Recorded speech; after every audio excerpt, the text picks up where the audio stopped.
Hi everybody, welcome to the Kadoozie Kast. It's me, Sue Costello, and I am here with he's interesting, but I want to find out how much more interesting he is, Chris Keohan from Boston, Massachusetts. Hi Chris. How's it going? It's going awesome. Now, first of all, I want to tell everybody, why I have you here. Yeah. You're involved in Boston politics. Yeah. Can you just explain to me what it is you exactly do? Because I met you at Frank Baker's. You ran Frank Baker's run for city council. Yeah. So basically, do all the, if during the campaign you get bombarded with mail and your inbox is full, that's me. Yeah. Doing all the design. Figure out the voters that each of the candidates are supposed to talk to, and the different ways we're supposed to talk to them. And really, that's what it is. All right. Well, we're going to start from the beginning. So where are you from? I grew up in Everett. In Everett, okay. How many kids in the family? I'm the middle of 3 sons. Oh, wow. Yeah. Yeah, so what kind of personality did you develop? I think my older brother tells me I'm the one that seems like the older brother. Oh, really? Yeah, it's weird. He's a half brother, and he was only there on the weekends. So I just kind of took everything over in the house. Oh, the older brother was only there on the weekends because Yeah. he was a half brother. Okay, because usually the middle one's kind of wild. Yeah, no, I was quiet for a while. High school was interesting for my parents. Yeah? Oh yeah. Well, did you have any political aspirations when you were younger or anything? So my dad ran for city council in Everett. My mother had a local civic group that they did a bunch of education stuff. So I was always around it, but I never thought about getting in on it myself. See, this is what I find fascinating because I talk to so many people, and a lot of times they'll say like, "Oh, I didn't really even think about doing it, but I wonder if it's in the back of your head, or once it's presented to you, does it like hit something in you where you're like, oh yeah." Yeah, in high school I played football at Everett High, so it was all football, weightlifting. Eat as much protein as you possibly could. And in college I stayed completely away from politics, and I actually coached football for the Alston Brighton. Helped out with the high school, helped out with the Pop Warner team, and I was going to just keep doing that, and was going to teach. And what were you going to teach? Whatever the high school wanted me to teach to be Oh, able really? to coach. Yeah. Oh, you wanted to be the coach, so you were going to teach to be the coach. Yeah. Because you loved the football. Yeah. But you didn't have any aspirations of playing bigger than No. And high school was as far as you went. Yeah, I got bad shoulders and everything. I mean, they totally screwed up. I don't mean to laugh. No, I'm a mess. I got a I'm bad thinking, oh my shoulder, gosh, bad a football player with bad shoulders, that can't be good. Oh no, it wasn't. And did it get bad while you played over high school, or were they just always bad? No, just over high school. I blew it out a couple of times. From what position did you play? Tight end defensive end. What? I don't know what the tight end is, but it sounds sexy. Yeah, I mean, kinda. I can catch the ball, but I also had to block, so it was like I wasn't fat and I wasn't quick, so I was the guy that was in between. All right, so say I'm Tom Brady and I'm throwing the ball. Do you catch it? I'm Gronkowski. Okay, I get you. Oh, Gronk, my nephew loves him. All right, cool. Okay, so so how'd you hurt your shoulders if you were the catcher?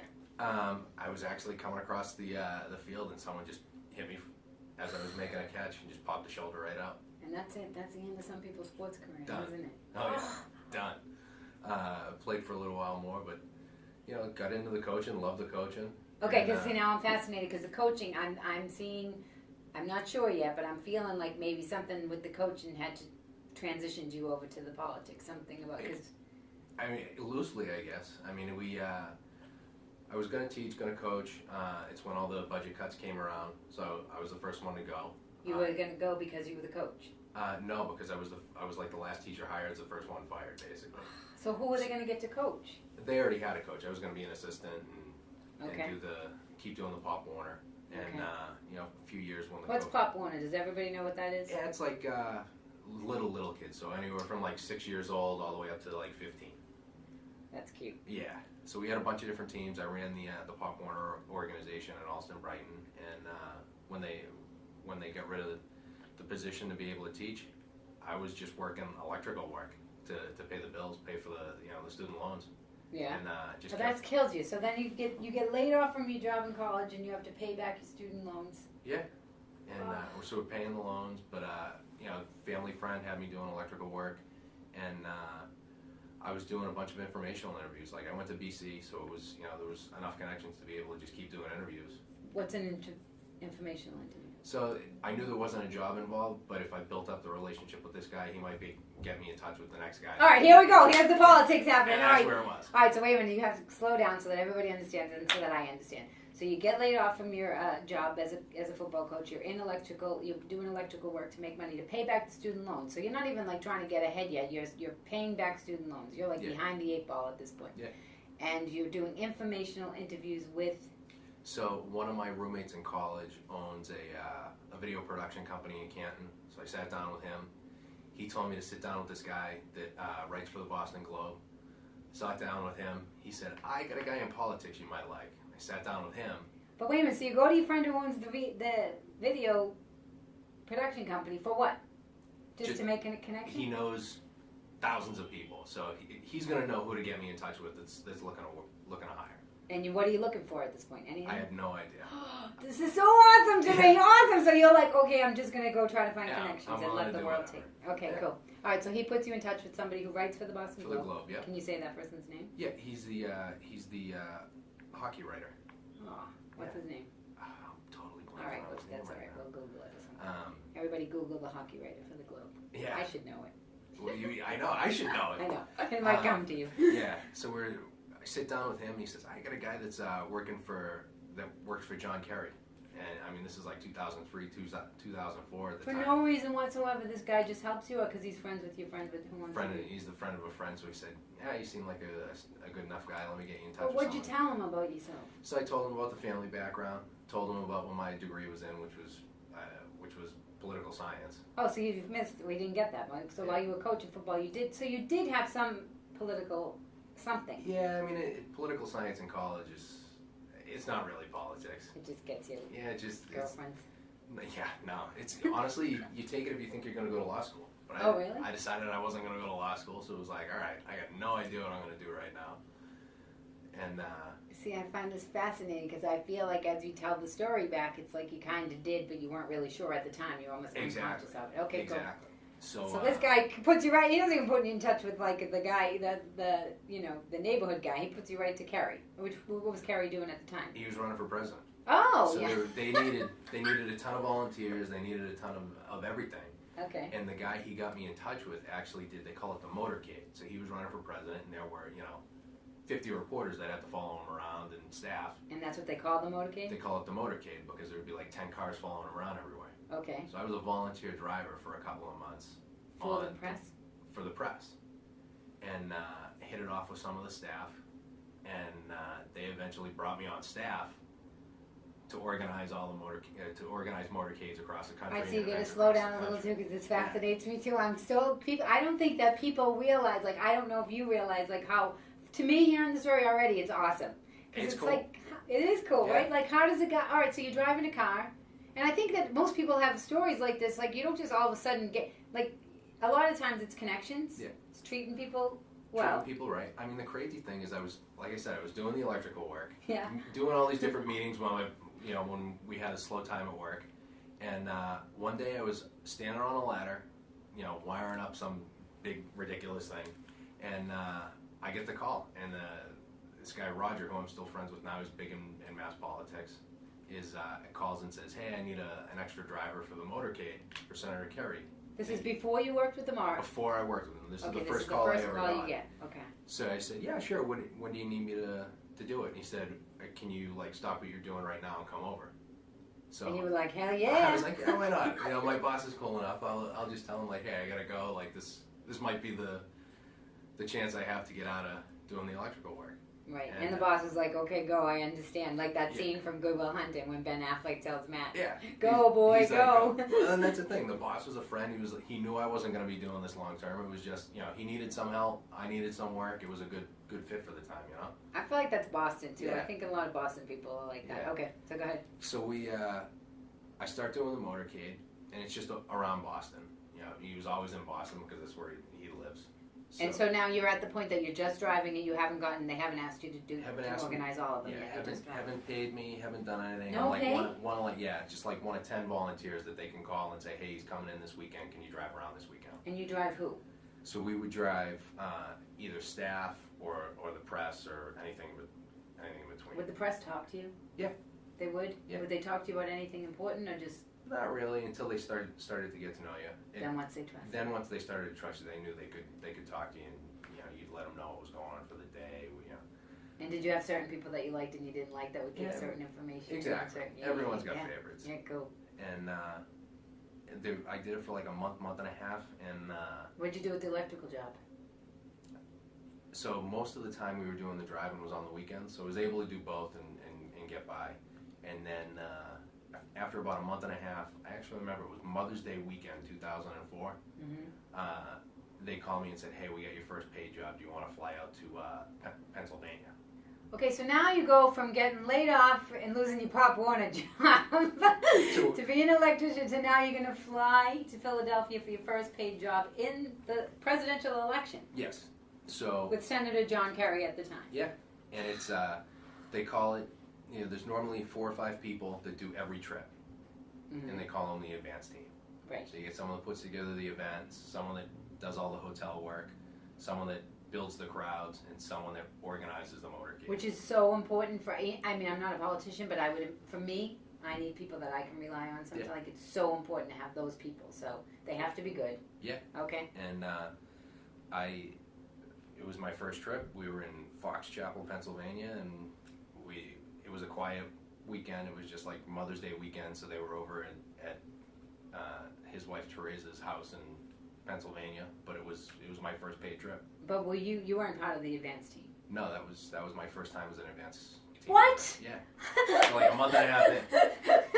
Yeah. Chris, come on. Yeah. All right, so now you're part of the advance team, and so, but how did they know? They must have saw the way you behaved. They had to have been watching, right? Exactly. And he's, like I said, he's in Boston all the time, so it wasn't like, you go to one town and you only see this kid once. Right. Yeah, I saw the people that were doing this, 10 times before they said, "Hey, come on over." And see, I love it. I get goosebumps right now because it's like you see that in a movie and everybody gets goosebumps and they're like, "Oh, that only happens in the movies." It's like, no, it doesn't. I think people don't realize that. That's how awesome it is, but you seem to appreciate how awesome it was. It was cool. I mean, were you saying to yourself like, "Oh my god, oh my god, oh my god, oh my god"? I'm like on the advance team for John Kerry. Pretty much. I was like, I can't believe like a month and a half ago I was wiring a TV, and now all of a sudden I'm like 10 feet away from the guy that could be president. And did you have to wear a suit jacket? Suits all the time. Suit. Did you have suits? I had to go buy suits. Yeah. I had like the one that you always have because you're doing the interviews in college. Right. But it was like, all right, now I'm going to be away for a week. I should probably have a few suits. That's hilarious. So you went from having one suit for your informational interviews to having like an entire wardrobe of suits. And so, where'd you get the money to buy the suits? Do you remember? I got it from the parents. Yeah, see, the parents. The parents always helped out. I was still living there at the time. But that trip worked out well. And they asked me to do another one, and then another one. And before I knew it, I was actually on the plane with them. So I did a few weeks, maybe a month. All right, but you can't skip over. You have to tell me. All right, so you did like 4 of them, and then when did the moment come along when they asked you to get on the plane? So we did. I went the entire time doing the motorcades, and then we had the convention here in Boston. Mm-hmm. Did the motorcade for Boston. And which, I mean, he was officially the nominee. I mean, it was secret, like crazy secret. It wasn't just like a few Secret Service members anymore. It was like, 4 Secret Service cars. If anything happened, like you knew there was like stuff was going to happen if anyone messed up. Which is what I wanted, before you continue the story, I want to ask you. So at this point now, okay, so the stakes are getting higher now. Yeah. Now you're not an electrician anymore. Now you flew on the plane already, right? Yeah. And now you're like big time. At any point during that time did you think, oh, it's going to go away, or I got to do this, or else it's going to go away, or? Everyone wants to do it, so if you screw up, it goes away. So it was like, just don't screw up, and you'll be, just be better than everyone else, and you'll be all right. So now you're pushed into this like competitive thing that you're like competing, and you don't even know, and you happen to be there. And exactly. Okay, cool. It's literally, I don't know. I mean, some of the TV shows that talk about politics talk about it, and it's like, you screw up once, you're done. So. All right, and not to toot my own horn, but I started this whole thing off by saying, do you think throughout your life, like, oh, you didn't do it because your mom and dad? Yeah. Your mom and dad your dad did what? What did he do? My dad worked for Thomas August. He's an assessor. Yeah, and then your mom was, but they both did politics when you were younger. But I'm saying you didn't think that you wanted to do it, and I asked you, did something happen in your life that triggered it in you, and here we are. And that was the trigger. I'm like a fortune teller. I literally, by the time, after all the trips and everything, so we did the convention. And he's the official nominee. He's the official nominee, and I did the cross country trip. So it was like.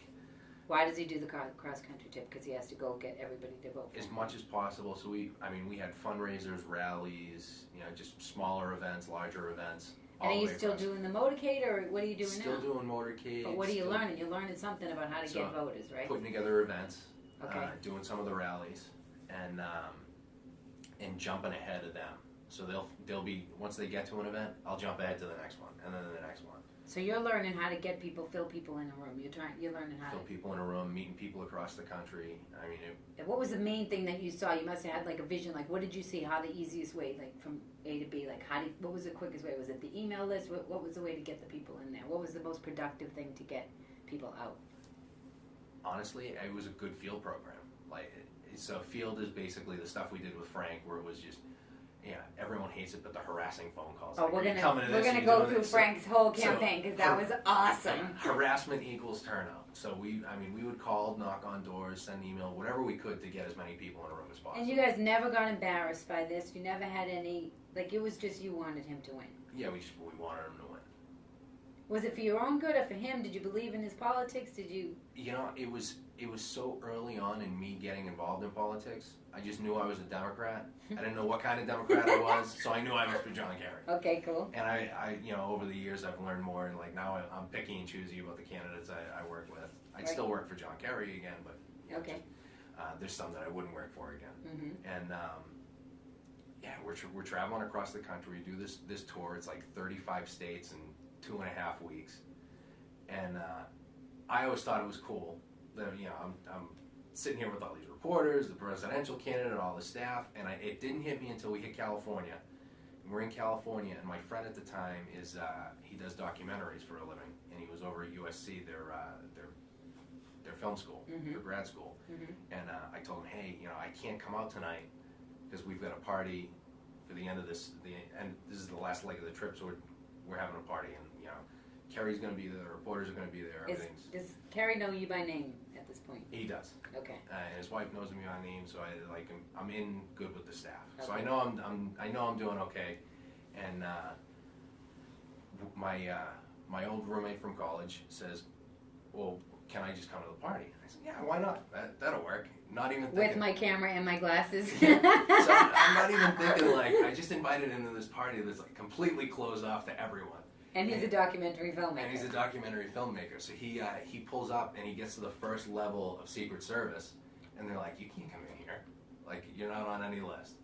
And I realized I gotta go get him. So he calls me. I run out and I get to the first level and I say, "No, he's all right. He's with me." And he gets through, and then he goes to the next one, but just being escorted by me. And he looks at me and goes, How are you getting me through? You're an electrician! You're a like, how the hell are you getting me through all these levels of security, and now I'm sitting here having beer with John Kerry and all the reporters what the hell do you do for a living now? I'm like, I don't know. It just happened. Just kind of happened. And so he didn't exploit the invitation. He didn't try to do anything. No, not at all. Oh, that's good. Not at all. I thought that's where you were going with it. No, we just had a good night, but it was the first time it hit me that it was like, wow, I'm doing something important right now. Right. And it hadn't hit you till someone else says it to you, Yeah. I was only 22, so... I feel like that even when something bad happens. Sometimes you hunker down and you get through it, and then somebody says to you, "Oh, that must have been really hard." And you're like, "Oh, my gosh!" Yeah, exactly. And you cry. You're like, "Yeah, that was." Okay, so we know what happens. Kerry doesn't win. Yep. And then what happens? So now... So I have no idea. Is idea. that rest of... So California, that's the rest of the story till... Yeah, California. What was election night like? So I actually was in Florida for the final month of the campaign. Mm-hmm. So they ended up having people stationed around the country for the different advance events. So money gets tight at the end. Instead of everyone flying all over, they said, "All right, we're going to be in Florida a bunch. You just stay here." So the 4 or 5 days before the election was the first time Bill Clinton had come back into doing any politics. He had a heart. Right. Yeah. So my first big event that I ran was Bill Clinton in Florida. Oh, wow. So we got like 10,000 people in Miami. First time I've ever met Bill Clinton, and it's like now I'm like a 22-year-old kid. Like, what's going on? I mean, Bill All right, is Clinton he as charismatic as everybody says? It was pretty cool. He is, right? Yeah. He's like a rock star. Yeah. And it completely takes over the room. He doesn't say a word, and the room is just like waiting for him to do something, you know? Yeah. We do the event. I'm still in Florida. I fly back election night, and that's really it. Did you find out on the plane that he didn't win? Did you find out beforehand? So we flew back. The night before the election. So we were with him on election day, doing all the motorcade stuff in Boston, and I mean, we were just waiting. But was it devastating? Were you guys excited? Did you have a feeling he wasn't going to win? You know, we thought he was going to win. Oh. So I was in the, they call it Staff 1, which is the first staff car. So it's like, it's the day of the election, so it's all the important staff. Like, all the people that have been scattered around the country that, like, make all the key decisions are in Staff 1, basically, now. Okay. I'm driving around with these guys, and they're getting the numbers in, and I'm like, holy shit, we're going to win this election. Like, oh, my God. And as the day went on, as the night went on, it's like, what's going on? How come the numbers aren't coming back the way they thought they were? And then at this point, does people not look at each other? Like, I want to know what happens in that room. I've always wanted to know what happens. Do people start acting weird? Do they stop looking at each other? It's quiet. It's weird. Like, nobody really knows what to do because you're not sure what's really happening. Like, 2 hours before, we're like, we're going to win this thing in a landslide. And now all of a sudden, it's down to Ohio. Like, it's 2 o'clock in the morning and nobody knows what's happening in Ohio. And is your whole thing in your head going, what am I going to do after this too? Yeah, like, all right, well, unemployment, back to the electrician. I got to call my buddy. Yeah, I mean, it was nuts, but it ended up working out. I mean, we had, it was mid-November when everything wrapped up, and, you do the month and a half of basically unemployment. I ended up getting a call to go do the governor's race in Virginia. All right, hold on. Hold the phone because this is so hilariously. I hope everybody is getting all of this because this is awesome. Okay, so now you're done with the presidential election and you get a call to do the governor's race. To do what? But before you say that, I want to ask you, who makes the decisions in the election about the money? Like if you say, all right, you stay in Florida, who makes those decisions? What is there a job title for that? It's someone on the same level as like campaign managers. Campaign manager, senior advisor, something along those lines. Are they the budget? Are they like a COO? Yeah, they're looking at the budget every day. They know everything that's coming through. And they have to make executive decisions to decide where you have to go and show his face more, where the votes are down. Exactly. Okay, that's fascinating to me. All right. Okay, so now all right, so the governor's, who calls you for the governor? What do they want you to do? So one of the guys I had met during the campaign was, as we were going across the country, said, hey, he calls me up and said, hey, we're hiring a ton of people to come down here. Are you interested in doing some work in Northern Virginia? Was it an especially big race? Was it something? It was, so Tim Kaine was running. He's now the senator of Virginia. Okay. But he was the lieutenant governor at the time. And when he was a Democrat, and he needed a Democrat. Yeah, he was a Democrat, and the last governor was term limited, so he couldn't run again. Okay. So it's this wide open race. Everyone knows he's the Democrat that's going to win. But Virginia is a Republican state at the time, and everyone says, we've got to put together this massive campaign to win this thing. All right, so you're not at the point in your political career. I'm like bottom of the barrel. But you're not at the point where, like, now you can make decisions who you want to deal with and who you don't want to. But at that point, you're still like, you're unemployed. You don't want to be an electrician. You're like, I'm going. I was unemployed. I was single. I was young. I mean, I could have been a nomad. Like, I just crashed on a friend's couch for the first month until I found a place. Mm-hmm. And he called and said, do field, which is knocking on doors, making phone calls. But they hired a ton of them across the state. And over the course of the election, I worked my way up a little bit. They gave me a section of Northern Virginia to Okay, run. but how? How did you work your way up? So you're a field guy, which means you what? So field is, literally, the people that hand you, like on Frank's campaign, someone would hand you a script and a phone sheet or like a door knocker packet. Mm-hmm. That's what I was doing. So you went from being this highfalutin guy on Senator Kerry's campaign, presidential campaign, to now you're back again. Now you're back down again. You're a field guy, handing out papers. Yeah. Okay, and it's all right for your ego. Yeah, totally fine. I mean, literally the stuff I was doing for Kerry was still. It was cool, but I was still bottom of the barrel. So it was like the job I had wasn't quite as cool, but Right. still same level, like bottom of the barrel. But I'm trying to find out what joy you got out of it. What was the drive? There was none. I ended up losing like 25 pounds. It was awful. So we literally. Okay, I hope everybody heard you. You said there was no joy. No joy at all. Okay. It was like, This is hilarious. like Tim was a great guy. The people I worked with were great people. But like, you're in a room crammed with like 10 people every day. You see the same people every day. You get no days off, basically. I mean, when you're at that level in politics, you might as well be in a sweatshop in China. Oh my gosh. And that's because that's fascinating to me. So there is something, even if you were low on the level, you're still in a presidential campaign. Has more cachet. Yeah. Now you're going back to like, you're just doing this. Yeah, I'm just doing it.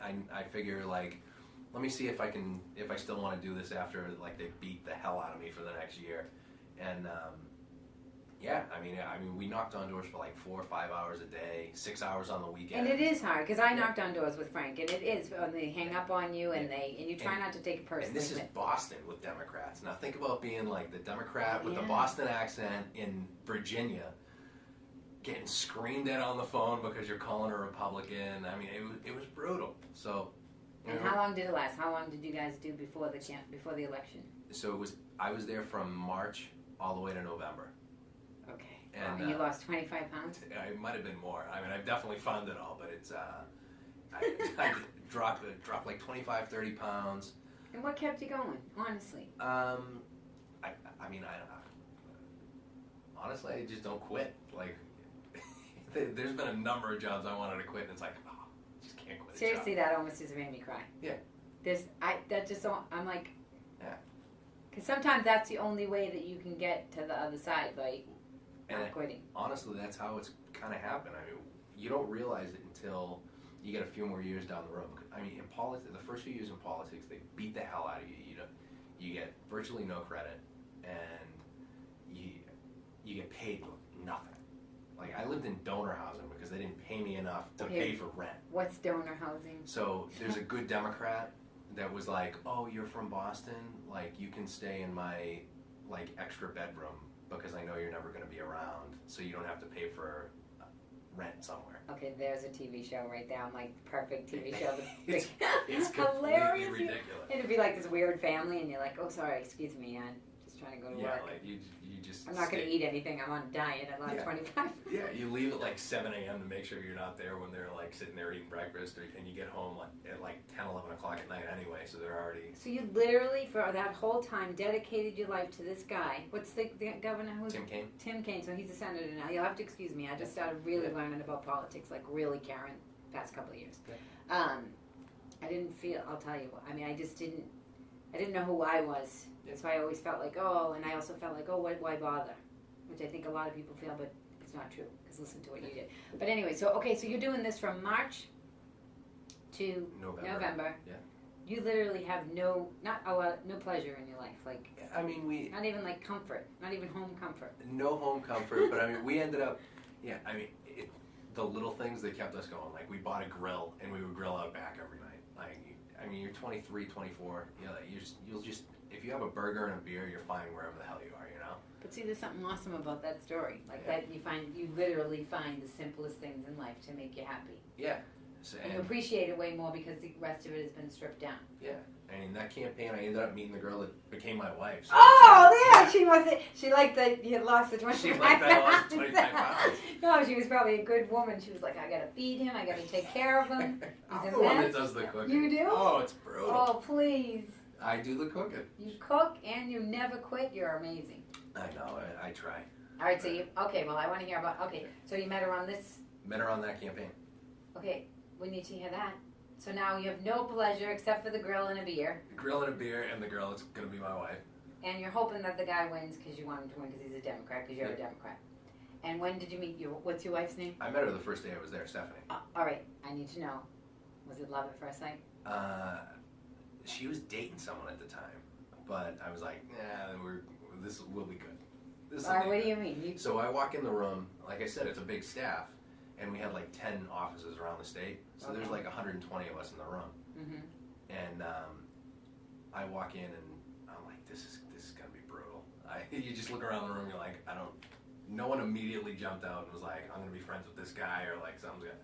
So I went to go sit in the back and just be like the kid in college that sits in the back and doesn't pay attention to anything at all. See, that's interesting. I feel like life is a whole bunch of experiments where you're just like new in school again every single time you change your life, right? So I sat in the back and figured, all right, let me just get through the day and see how this goes. And I got to the back and there's like this giant pillar that is blocking the line of sight. Yeah. And she was sitting behind the pillar. So we ended up sitting down, talking for a while. Wait a minute, so you're skipping over it just like a guy. She's sitting behind you skipped over. How did you end up? Did you see her and go, whoa? Yeah, I was sitting there going, okay, this might work. Then you perked up a little. Yeah, you I'm were like, all right, now you got, all right. And who talked to who first? I said something to her, and then I was actually living in D.C. at a friend's place, just crashing on his couch. So we all, like 5 or 6 of us, ended up going out a couple nights later. How did you end up on the friend's couch? So you went you got the call from here, you went down, or you stayed? I stayed there for the first like month of the campaign. And then you went to the donor person's house. Okay, so you were staying with the friend's house, at the friend's house, and she was in Virginia. She was in Virginia, and one night we were all just, the office was set up, the staff, training was done, and we said, what are we going to do? I'm like, let's go into D.C. We haven't been into D.C. yet. All right, was it because you? Oh no, she wasn't. I was working at it. Okay. I was definitely working at that. Well, let's go to D.C. We haven't been there in a while, and I happen to have a couch. Yeah. And it just, we hit it off over the course of the first couple of months. We hit it off, and kept it from the entire staff, or she thought we had kept it from the entire staff, and everyone knew. Of course, you can't. Yeah, you can't hide it in the office, especially when it's like. It's one thing when it's like a 9-to-5 job. It's hard enough to hide. We're working 7 days a week, like 10 hours a day. Right. Like everyone knows. Right. So like the only one in the office that thinks that nobody knows is her. Right. And it's just like, what do you mean we can't say anything? Like, you think if we did a poll right now, everyone's gonna know. That was her own little. Yeah, it was her. Like, no, we can't be the office couple. Maybe she was not ready. She, well, you never know. Right, she could. All right, okay. So now you get yourself a girlfriend. You're doing awesome, man. Things are You're going showing up. I mean, the work is beating the hell out of me, but I got a girlfriend, a grill, and a place to drink a beer whenever I need. So we're in good shape. All right. So then the governor wins. Governor wins. The night we won, we could feel like we knew we were going to win at this point, or had a really good feeling that we were going to win. And you track certain precincts on election day to see what's going on. Mm-hmm. One of the precincts that I was tracking was they call it a Republican tracking precinct. That means that like every election, the Republican wins it. So they just wanted to see what the ratio of how much they win. Was, okay. So I get the report in, and someone goes, I don't even remember the numbers, but they were like, we won. What are you talking about? There's a Republican track. No, we didn't. They said, no. These are the numbers. I said, you must have flipped them. Go back and check them. Call me back. He's like, no, I've triple checked it. I know we won this precinct. So I said, all right, I'll see you at the party. Hang up the phone, and I look at the office and say, everyone pack up, go to the party. This thing's over. Really? And we just got absolutely obliterated that night. I mean, it was. So was it it must have been a great success, like better than one that because you guys really. The 2005 campaign and the high up folks that put together the plan basically changed Virginia. Like, Obama was able to win Virginia both times because of the work they started in 2005. From that election. Like they just really changed the way people saw the Democratic Party. Yeah, they built up an entire organization down there. It's easy and not easy, but Virginia doesn't have any campaign finance laws. Mm-hmm. So you can just take any amount of money from anyone, anything. Oh. Yeah. So any rich Democrat can give you the money. Can just donate money and get things going. But they probably kept it like that for a while because it was predominantly Republican. So exactly. Then it always comes back to bite you in the butt. And we ended up, by the time it was over, we probably had like 200 staff on the ground, and we all had our little areas that we were in charge of. I was knocking on the same door like 3 times over the course of 9 months. But by the 3rd time, I remembered the person's dog. I remember the person. They're like, "You're knocking on my door again?" Like, yeah, I guess if you guys are that organized, then we'll win.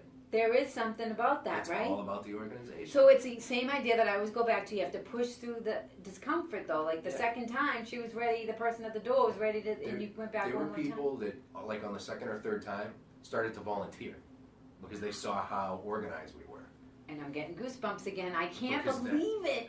And everything I learned, you know, the advanced stuff and everything's great, but like field and knowing how to win a campaign, I learned that in '05, and that's what we did on Frank's campaign. Which is what I want to get to, because I don't know if people understand that either, like how much actual, like physical, like unbelievable work that goes into anything being successful. Yeah.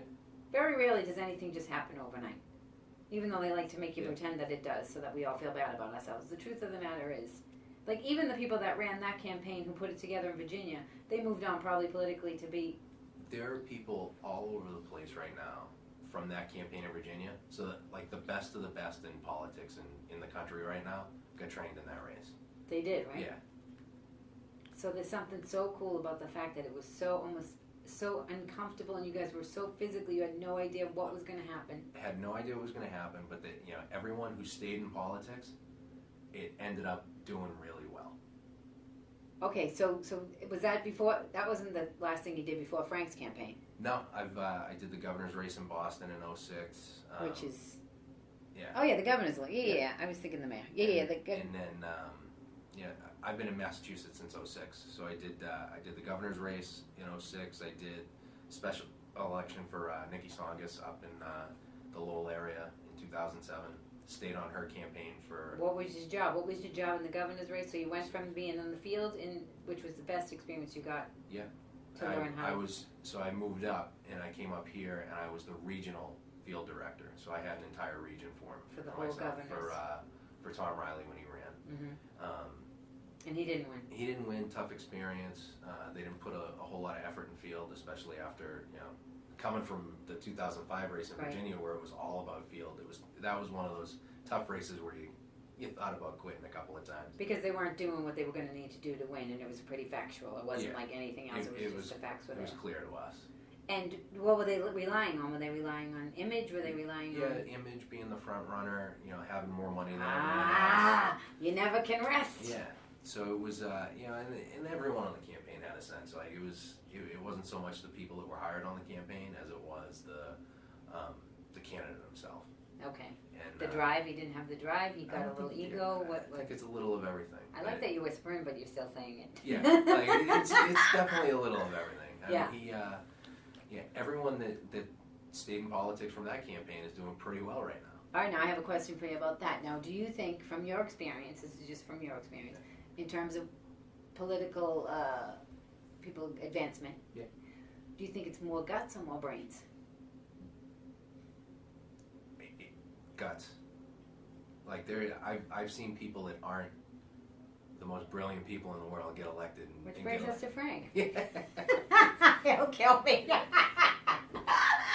He's the first Speaking of Frank Baker. He's a street kid from Dorchester. Yeah. I grew up with him. I know. He's a street kid from Dorchester. Like, some of the stuff that came up during the campaign, I mean, once he became the front runner in the race, they tried to tear him down. All right, we're going to talk about that because, first of all, my dad told me, has been the Secretary of Treasury of the Carpenters Union. He wanted to talk to you about Frank's election. I talked to him this weekend. Oh, you did? Yeah.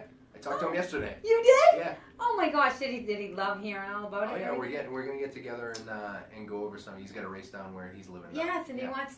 Oh my God, thank you for talking to him.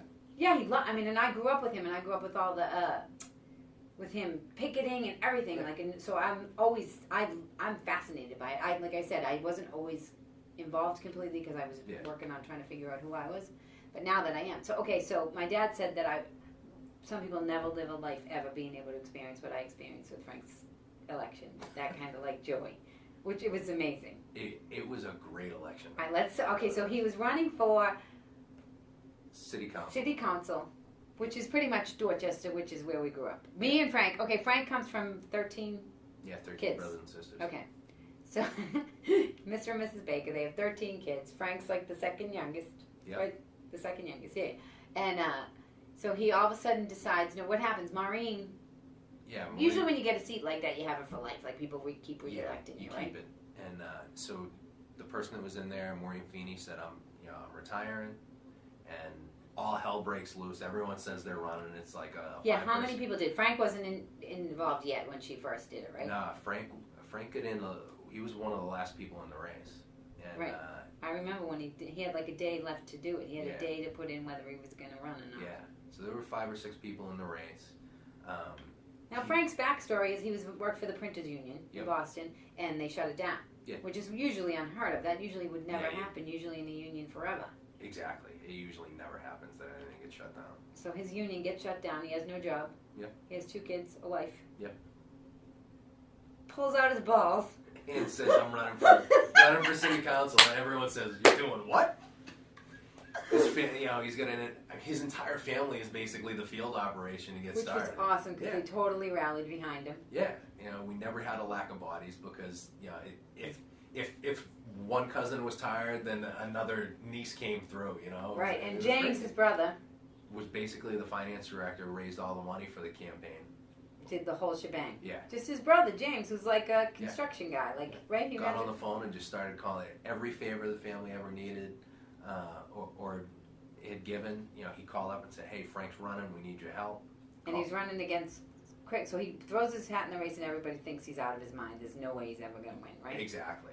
And he's running against this, 2 bigger names, Craig Galvin and John O'Toole. They were both almost in the same, they're not in the same neighborhood, but, they were in the same neighborhood, Yeah, right? they're in the more populous side of the district. So Frank was, Savin Hill's really small compared to Which the rest is of the where district. where I grew up. Frank moved there. He wasn't always from there. Yeah. But it's a little tiny Yeah, it's a neighborhood. tiny section of Dorchester. Yeah. So it's basically the Bakers and Marty Walsh that live in Right. Savin Right. Hill. So Marty helps out the campaign. Now, Marty Walsh is A state rep. a state rep who has He's big in the laborers aspirations for union. running for the, Possibly aspirations for the for mayor. some of the race. So we can probably talk about that too. Yes, all right, good. I love it. And we just put together this huge field operation. And Marty was big with the laborers union. Big with the laborers union. He's actually the business manager for all the building trades now in Boston. Oh, wow. So it's like laborers, carpenters, everything. Mm-hmm. And we just start knocking on doors and making phone calls. And it starts to build up.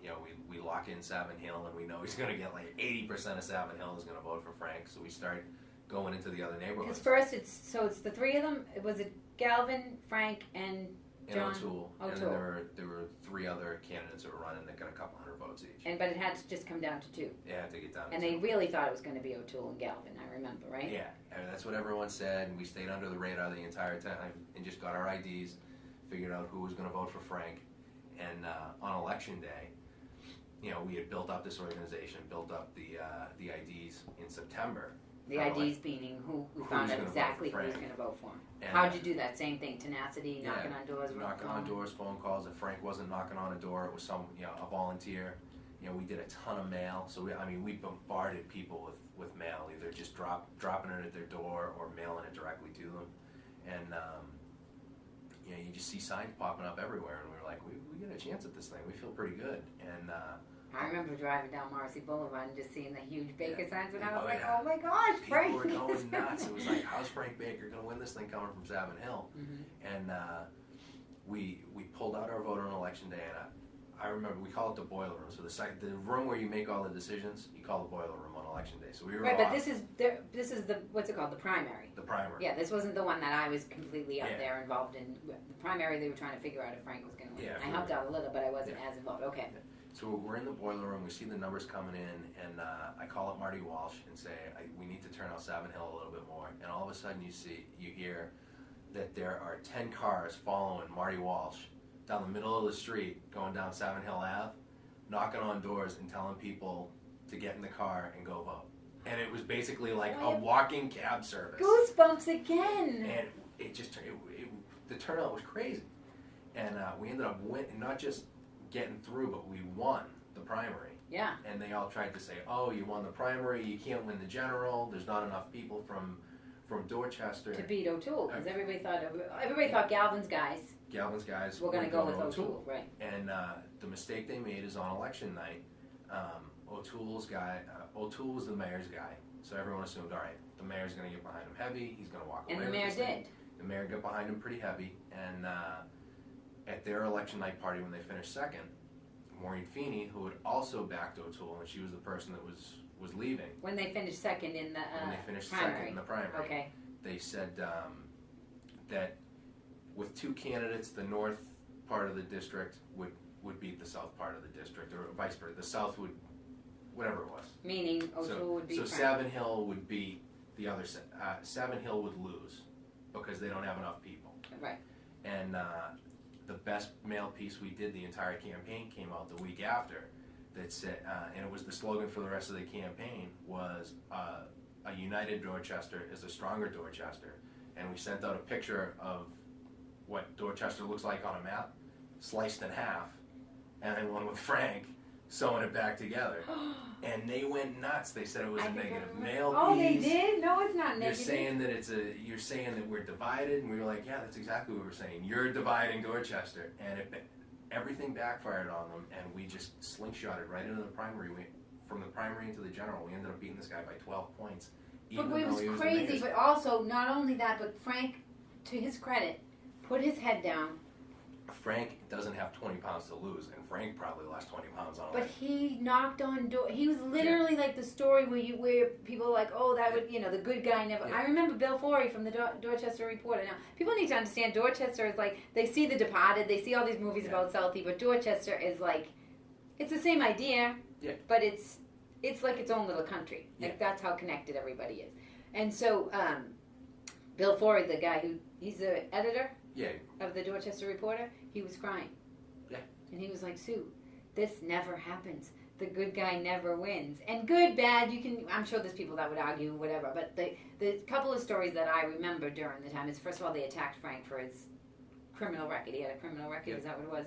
Yeah, he was going through something after one of his sister passed away, and then like his best friend passed away, so he was going through a tough time. He went through a lot of people died. He got arrested. His brother died. His brother Ricky died. That's what it was, and got arrested for pot.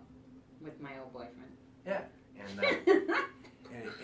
it's like, the reason one of the things I don't do is talk to the press normally, because I'm not a press guy. Like, my initial reaction was, you're telling me a kid from Dorchester got caught with a bag of pot in the 70s? Right. Like, that's like a kid from Harvard getting caught reading a book. What's the problem? and they're like, all right, you're not going to say that to anyone. They wouldn't let you say it? No, I'm like, that's a perfect quote. That would have been perfect. I would have backed you up on that one. So, but no, they tried to go after him, and it just, everything seemed to backfire. They went negative, we stayed positive. Not only did he stay positive, because the one thing, I don't know if I can completely say this out loud, but I know for a fact that somebody, when the firefighters backed him, somebody went crazy. And I don't know if there was a tape of it or what, but I remember Frank saying, don't leak it. Yeah. Up against them being negative with him and all his criminal charges, he said, don't leak it. And that, to me, is how I always try to live my life, and the people that I admire the most are the people that have integrity in the heat of the moment like that, when it would be very easy to attack. Yeah. Yeah, we easily could have gone after him, and it was a great decision on Frank's part and the family's part, saying, no, we're just gonna win this thing. Let's keep our head down, keep knocking on doors. We'll raise the money we need to raise. Let's just beat this guy. And right, and so then I have the fundraiser, which is just very close towards the end, but there was like a good morale, I guess. Everybody said it was good for morale.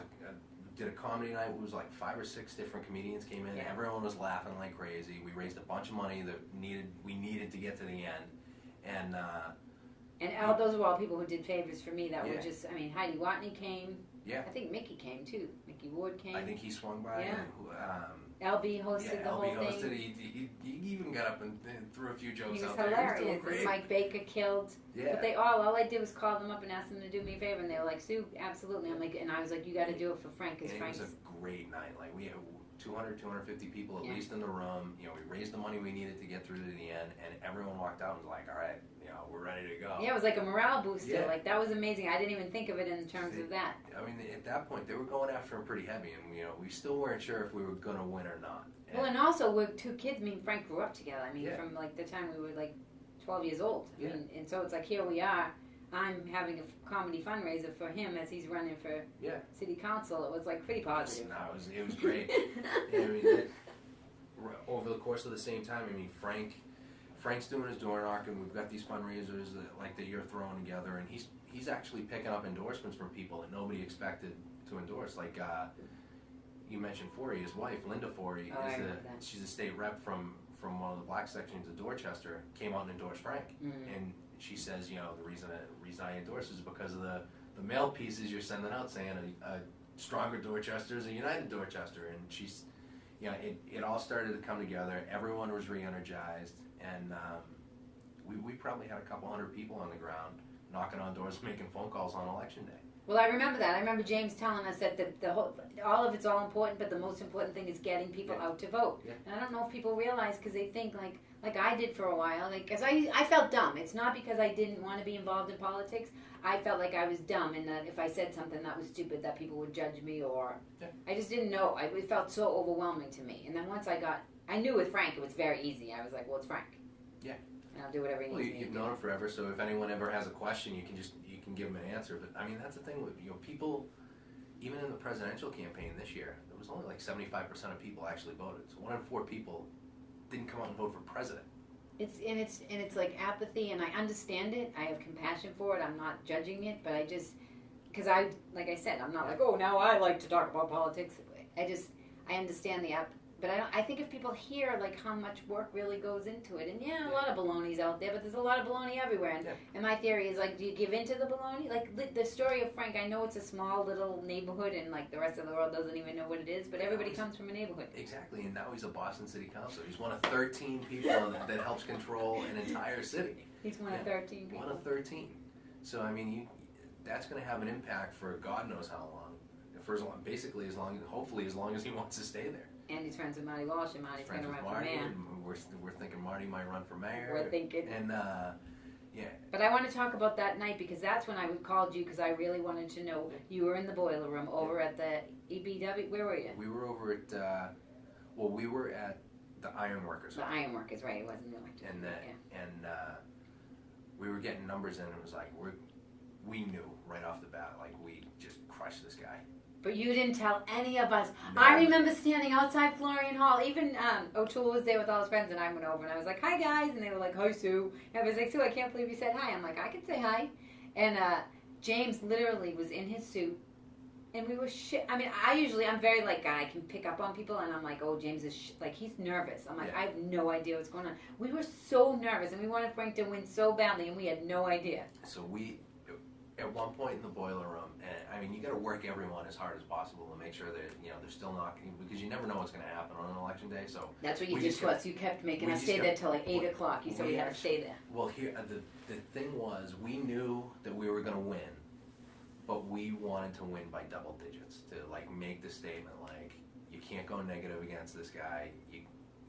He's going to outwork everyone. So like, just make it a statement win, like, I just beat the hand-picked candidate for the mayor and the person that was leaving, and I beat them by double digits. With my integrity and my hard work. Exactly. Which is what brings us back to when I asked you, is it smarts or is it guts? And I said, Frank, that's funny, because he really did win with guts.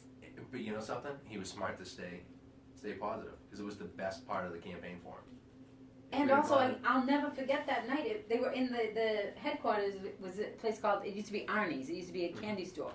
And that's where and we were in there, and Frank was outside leaning against the car, and I kept running in and out, and I was like, Frank! Oh my God, you're gonna win! Frank, you're gonna win! We had worked Frank to the bone. I mean, he was so tired. But he was so happy. And then my friend, one of my best friends, is an attorney. Yeah. And that day, they were like, Nancy, you know how Dorchester people are, and she's from the South. They're like, Nancy, come on, you gotta go over here. And somebody was like trying to pull a fast one, so she had to go deal with it, because they were trying to like do something that you needed an attorney to, like, maybe they didn't have an ID something, or something like that. And they were like causing a ruckus. Oh no, it was a crazy election day, but you could just see, and like Frank, everyone was nervous, and James was like, at the end of the night, he was like, you couldn't give me the heads up at like 6 o'clock that we were going to win this thing. You just kept telling me, like, I don't know. That's what I mean. James was literally like shaking, and James is his brother, and he put his whole like family on the line and everything for it, and you guys did.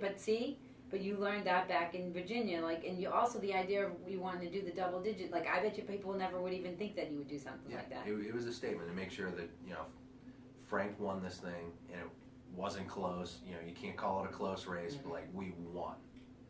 And what else? We weren't doing anything else either. Why not stay out there and just keep working? Yeah. Like, I love that idea of, like, working really hard and just making... Yeah, that was the whole point of the campaign. He was going to outwork him, so why not outwork him on election day the entire time, too? And they did. Everybody went and got help, gave people rides and everything. That's fascinating. So if you're out there and you registered or you're not register to vote, because it really does make a difference. And sometimes it does get all messed up, but that happens in life, too. But now, and that's what I want to... All right, for you, Chris Keohan... first of all, you have a company now. Yep. CK Strategies. Yep. Where you what? What do? You go in and you actually help people with elections? Is that what you do? So if I'm going to run, I'm not running. you call me up. I'd help put together the people that work every day for you. I'd help put together all the anything that needs graphic design work. So your logo, your bumper sticker, your direct mail pieces, the stuff you hand out, just people coming off of the train, stuff like that. And but we also do the targeting of the voters that you should talk to more than others, because some people they never vote. So, and that's just Boston, or you do it anywhere? I do it anywhere. Yeah, I'm all over the place. I do most of Massachusetts now, and I even did the governor's race up in New Hampshire this year. You did? Yeah. CK Strategies. Yeah, we won a couple big awards this year. You did? Yeah. What awards did you win? I love it. You went from being the Pop Warner coach and being an electrician to now winning awards for your strategic planning as a political... So, won Comeback Campaign of the Year for Ayanna Pressley, who's a Boston City Councilor at large. Meaning they're in charge of all the city councils, right? Well, she's elected citywide instead of just in a district. And everyone assumed she was going to lose, finish in 5th, and she actually finished in 1st. So we got Comeback Campaign of the Year for her, and I personally got, it's called the Rising Star Award, and I get Campaigns and Elections magazine. Believe it or not, there's actually a Campaigns and Elections magazine listed me as a Rising Star this year. That's awesome. You are a rising star. I appreciate it. I love it. I love the whole story, how you just worked really, really hard, and now it's turning into something that you enjoy it now. I love it. You know, I get to make decisions about campaigns instead of looking at it and being the guy that says, "Why are we doing this? It's a terrible idea." Right. You know, I'm sure someone's looking at me saying, "Why are you doing that? That's a terrible idea." But at least I get to make my own decisions. I reach out to clients I really want to work for, and I'm starting to hire people now. You know, it's not just a one-person shop. I got a couple of people working for me, and it's just going to keep getting bigger, hopefully. And you're enjoying it. I love it. And you like to make a difference, right? It's not that you're just doing it for because what would you be doing it for? Yeah. Not for my fame. My little Kadoozie Kast. All the fame, all the people that are going to be. All right, so it's ckstrategies.com. Yep. And before we end, I want you to tell me a story. The biggest story in your life, whatever comes to you first, where you could have been really, really scared, but instead you picked hope. One little moment in your life when that happened. Oh, jeez. First thing that comes to your head. Wow, that's a good question. Probably when I was doing the Pop Warner stuff. So, long story short, is the guy that ran the program before me took off. And he took off and left the place. It was bankrupt. They didn't have enough equipment, anything. I was a junior in college, and I said, well, we're in the inner city, like these kids have nothing, and said, all right, I'll take over. And we took over, and we helped save the program. We got a bunch of donations. We even got the New England Patriots donated like $25,000 for us to keep the program going, and we got BC to sponsor them, and we kept it going. And there's some kids that are out there that are playing football in college now that we trained way back when, and that's probably what it was. I became the youngest president in Pop Warner history. But see, that's your personality, and that's what got you to do what you did. And Frank Baker won, because I'm telling you, I stood beside James, and when I found out that you guys knew I was going to kill you too, I was like, I'm going to kill him. Oh, Chris, thank you so much for talking with me. That was awesome. Yeah, definitely. And your wife's doing good? Yeah, she's great. You have kids now? No, we're getting ready to look at new houses, and she's a fundraiser at the Greater Boston Food Bank. So she is. She does. She puts food in hungry kids' bellies. Oh my God, you guys are so awesome! Yay! One of these days I'll run All right, this well that's it for another edition of the Kadoozie Kast. Bye, y'all.